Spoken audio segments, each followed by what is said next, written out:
नमस्कार. आज आपण अतिशय सुंदर अशा एका सूपची रेसिपी पाहणार आहोत. तर त्यासाठी 2 टेबलस्पून मुगाची डाळ जी आहे ती भिजत घातली होती. आपण भिजत नाही घातली तरीसुद्धा चालेल, कारण ती शिजवायचीच आहे आपल्याला.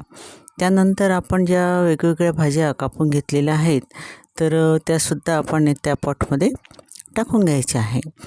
शेवग्याच्या शेंगासुद्धा मी यामध्ये घेतलेले आहे. 2 हिरव्या मिरच्या आहेत, लसूण, अद्रक, त्यानंतर गाजर आहे, त्याचसोबत शिमला मिरची आहे, कांदा आहे, टोमॅटो आहेत.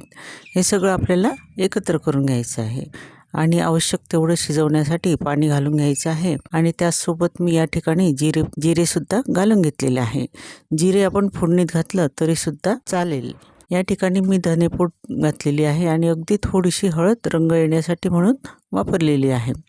आता हे भांडं आपण डायरेक्ट कुकरमध्ये ठेवून देणार आहोत आणि छानपैकी त्याला 2 शिट्या येईपर्यंत शिजवून घेणार आहोत. तर अशी माझी ही रेसिपी आवडली असेल तर लाईक, शेअर आणि कमेंट करायला विसरू नका. त्याचसोबत चॅनलला सबस्क्राईब करा आणि बेल आयकॉनचं बटन नक्की दाबा. त्यामुळे नवीन व्हिडिओचे नोटिफिकेशन आपल्याला लवकरात लवकर पोहोचेल. धन्यवाद. आता शिजवल्यानंतर आपल्याला हे जे पाणी आहे यातलं हे गाळून घ्यायचं आहे आणि त्याचा उपयोगसुद्धा आपल्याला सूपमध्ये करायचा आहे. आणि हे सगळे भाज्या ज्या आहेत त्या आपल्याला मिक्सरमधून काढून घ्यायच्या आहे, बारीक करून घ्यायच्या आहेत आणि त्या पुन्हा गाळून घ्यायच्या आहेत. कारण की त्याचे टमाट्याचे सालं आहेत किंवा आता ड्रमस्टिक जे आपण शेवग्याच्या शेंगा आहेत तर त्याच्या काड्या आहेत, तर ह्या आपण त्यामुळे बाहेर काढू शकतो. आणि तुम्ही म्हणाल की उन्हाळ्याचं काय सूपची रेसिपी, तर कधीकधी खूप म्हणजे आपल्याला कंटाळा येतो भाजीपोळी खाण्याचा आणि एवढं ऊन आहे ह्या वर्षी की अजिबात भाजीपोळी धकत नाही किंवा आपल्याला जेवायची इच्छा होत नाही.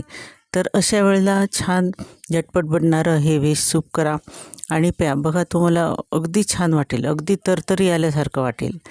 तर याला आपण फोडणी देण्यासाठी एक कढई घेतली आहे, त्यात तूप टाकून घेतलं आहे आणि थोडासा हिंग यामध्ये घातलेला आहे. आणि त्यानंतर आपण जे तयार केलेलं आहे सूपचं मटेरियल, तर हे त्यामध्ये आपण टाकून घेतलेलं आहे आणि आवश्यक तेवढं पाणी आपल्याला घालून घ्यायचं आहे. आपल्याला कसं पाहिजे, घट्ट किंवा पातळ, त्यानुसार आपल्याला पाणी हे टाकून घ्यायचं आहे.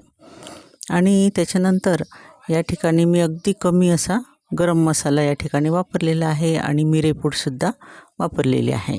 तर हे सगळे जे आपण टाकणार आहोत इंग्रेडियंट्स, तर त्यामुळे अगदी आपल्याला आपल्या शरीराला काही ना काही छान असा फायदा ह्या ठिकाणी आपल्याला मिळणार आहे. अतिशय छान अशी तरतरी आपल्याला येणार आहेत. व्हिटॅमिन सी आहे, कॅल्शियम आहे, प्रोटीन आहे.